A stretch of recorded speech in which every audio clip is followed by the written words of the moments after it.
Good evening and welcome to Success Tips. I'm Ken Brown, CEO of Destiny Global, and want to spend a few minutes talking with you this evening about something that's very important to me, which is leadership. Every single week, I am literally, no kidding with you, I am asked about leadership. What does leadership look like? What are the characteristics of leadership? What are some tips, obviously, I'm going to be giving you tonight on leadership? What does leadership really look like? And I want to take a step back for a minute and just give you some foundational teachings on leadership because it will help you develop the leaders around you. You know, John Maxwell wrote that book years ago, Developing Leaders Around You. And there's one book called Develop the Leader Within You and all these different books on leadership. There's thousands of them. But there's one component that was talked about in the greatest book ever written, in my opinion, and it starts off with this, a vision. Vision. So leadership starts with vision.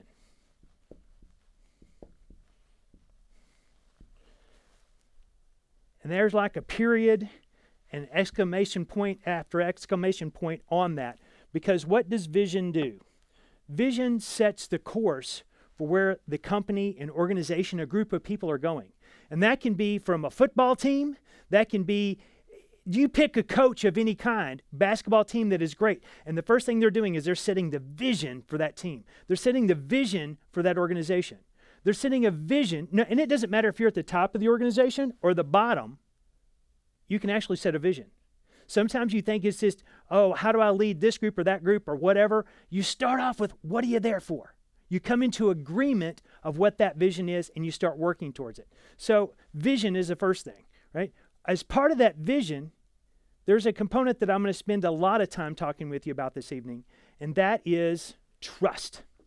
Because if you believe in the person and you believe in the vision, but you don't believe in your teammates, you don't believe in the real mission of it, then you're going to start struggling, right? That's where leadership starts running into problems where everyone is not unified. So the point here is trust.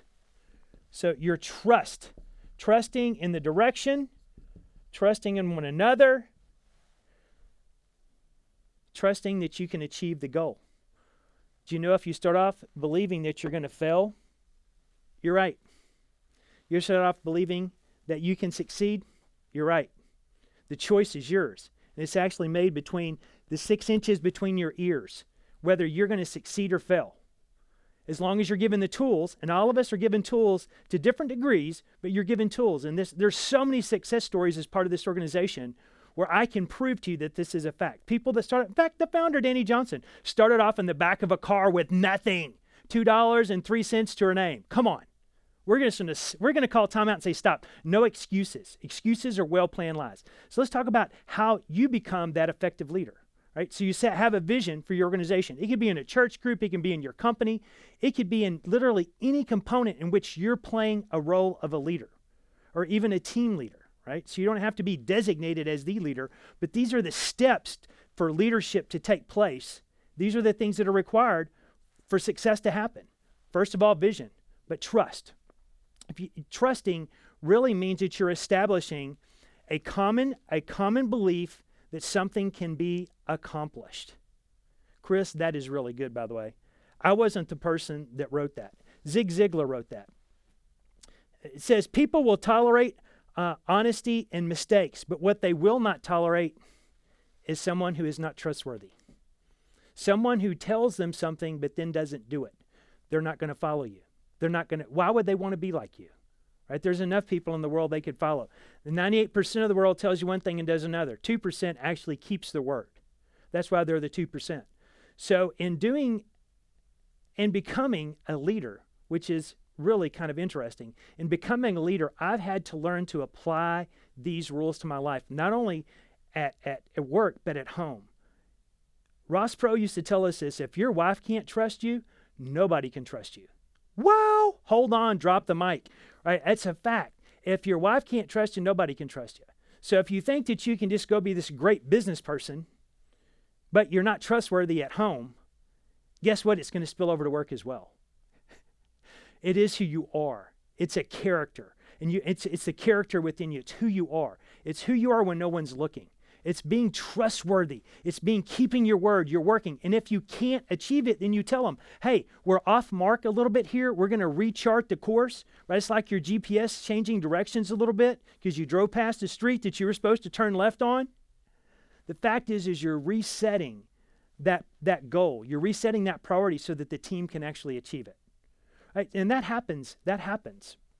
It's happened here at Destiny Global. We had to chart a different course. We had a vision of what we're going to do pre-COVID. Looks a little different, right? I'm not live in person in events. Right now, we're doing virtual events. Still hugely effective, still the same message. In some ways, it's more powerful because I get your attention because I'm talking right to you in your living room, just like we're doing right now, or in your car or wherever you're listening to this on some device. And I'm glad you're doing that, by the way. I'm glad you're here. But trustworthiness is setting a new course and a new vision that people can buy in because they know the old one won't work. If I couldn't do live events, how do we stay in business? How do we do things? We had to create this lovely studio. We had to do a lot of work, but it made us change directions. And I had to reset the vision. I had to reset the goals and objectives, but establish trust that we could do it. And look, here we are. So, by the way, I'm not so unique. You can do this too. You can actually set a vision. You can set the goals that you need to accomplish that vision. And then you actually build trust with each team member to make sure that they know what their objective is. Right? When you talk about a football team, you have a center, the guy that hikes the ball to the quarterback. Well, that center has to know what he's doing. You can't put a person in a position that they don't know what they're doing. So as a leader, you look and get to know your team and know which person can perform which task the best. So whether you're organizing a bake sale for the local PTA or you're running a Fortune 5 company, you need to know the skills and abilities of your team and put them in places so that they can succeed. But all of that starts with trust. Right? That you can trust them. Trust is a two-way street. They need to trust you, that you're going to give them the tools and the resources that they need to do their job, and that they can rely on you to be there and support them through thick and thin. Okay? Think of me coming here and telling Jen Ratchford that we're going to go do all live events and not change. And here she would go book all the hotels and do all the work behind it, only to the fact that it would be an empty ballroom because they wouldn't allow us to come. Think about what I would have done to her. But the reality is that we changed and pivoted and we moved to virtual, right?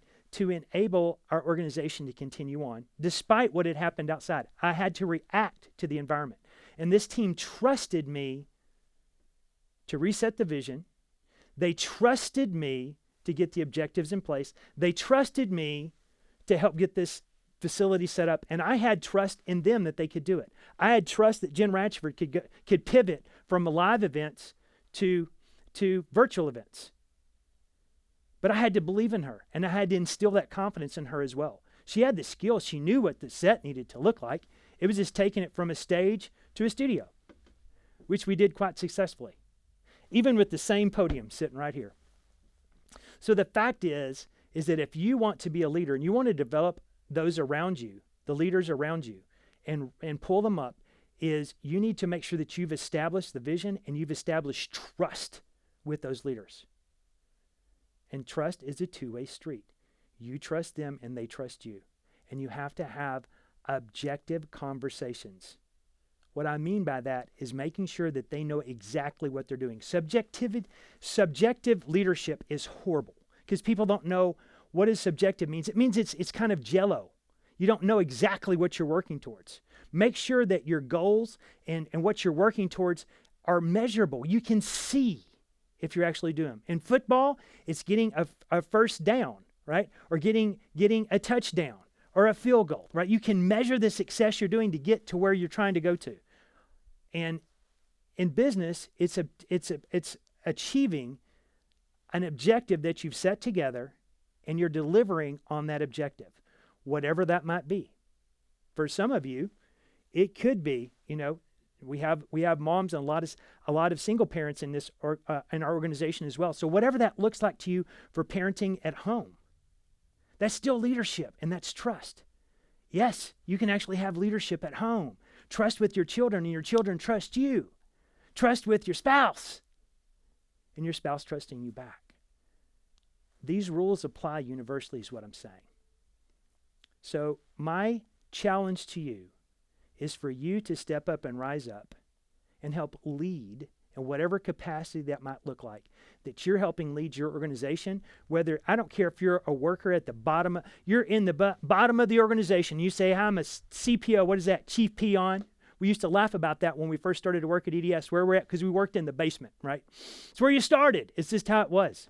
Maybe it was an analogy of things to come, but you started off at lower levels and worked your way up, literally. And so the fact is that you have the ability to affect those around you regardless of where you start. You can do that because you help create the vision for whatever small task you're doing, whether it's completing a spreadsheet, whether it's completing a presentation, or you're trying to finish a project. You help break it down into bite-sized pieces so that the team can do it, and you help them assign to their strengths, and you edify them. Let them know that you can see that they can do the job that you've asked them to do, or that you've encouraged them to do. The fact is, that is what great leadership looks like, because you're bringing out the best in other people, and together you accomplish that common goal that then brings the result of what I've written on the board, and that is unity. Because these two things, vision and trusting, when you start hitting objectives, starts building unity, and unity builds momentum, and you become unstoppable. So I know that you can become unstoppable. I know that it's actually within you. So let's make sure that we're focused on this. As you step out, as you start pushing into 2022, and you start building your objectives and all the things you do not forget this. Vision and trust are the two key components to any successful organization. So thank you for joining. I hope this has helped you, and I look forward to seeing you again soon.